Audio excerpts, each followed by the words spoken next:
Danielle doesn't realize that Nick is ruining her life. There's no reason why Kimberly shouldn't like him. She's never given him a chance from day one. In Kim and her family's eyes, I'm a piece of Nick ran with gangs, he's a felon, he is a street person. Kim and her family's assumptions are completely based off the past. Kim tried to break us up numerous times. Kimberly keeps my daughter away from us because she does not like Nick. Nick is very verbally abusive with my sister and potentially abusive physically. Nick calls Danielle awful names, a bitch, a slut, a whore. He degrades her. Just because we argue doesn't mean we beat the out of each other. In almost 11 years of us being together, I've never called the police on Nick once. One time, a family member witnessed Nicholas hitting Danielle. On another occasion, my niece was hospitalized for an asthma attack.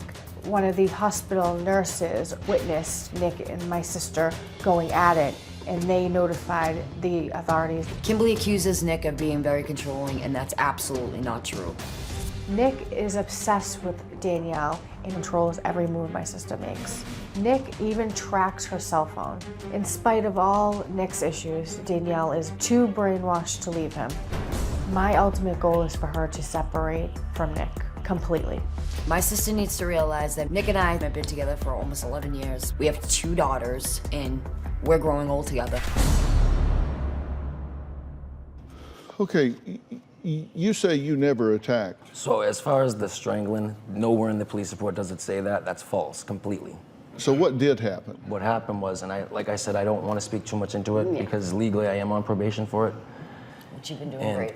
I did plead out guilty to it from my part in it, and half of that was because I was withdrawal and I was a drug addict. So I was in a rush to get out because I'm sick and I don't want to sit in jail sick.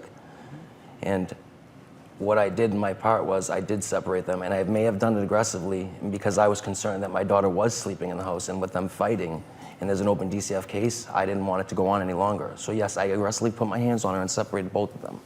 And because she didn't want me in the house, she used it to her advantage to, and there is a video clip of it.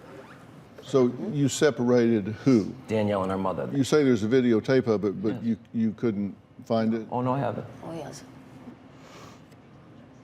Well, we asked you for it, and you said you couldn't find it. Well, I advised them that I don't want to send all of it in because it could be incriminating to other parties, and I don't want to put that in.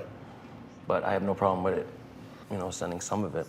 Because, I mean, it is irrelevant to this case anyways. We're talking about our daughter. That's a fight between them two, like they said, it's a whole other show. Listen, it is relevant because we're talking about getting your daughter back to you. Yes. Right. Listen, you guys keep misreading me.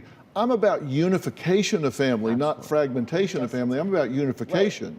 Which I agree. And you keep acting like I'm trying to keep you away from your daughter. That is not the case. You keep telling me what's not relevant. You don't know what's relevant in my mind and what's not. What I'm trying to find out is what I have to work with, what I have to overcome. If you have impulse control problems, if you have anger problems, whatever problems you may have, anything you acknowledge, man, I am there to help overcome them because short term, long, whatever, I want you in your daughter's life. So there's nothing you can tell me that I won't do anything but put on a to-do list. Yeah. It's been over a year since they've seen us, and we've worked on a lot. We're under 24-hour supervision in that shelter, and they think we're great parents, and I am definitely changed compared to what they know over a year ago. Do you have a story or a question for me? Click the link in the description and tell me what in the world is going on.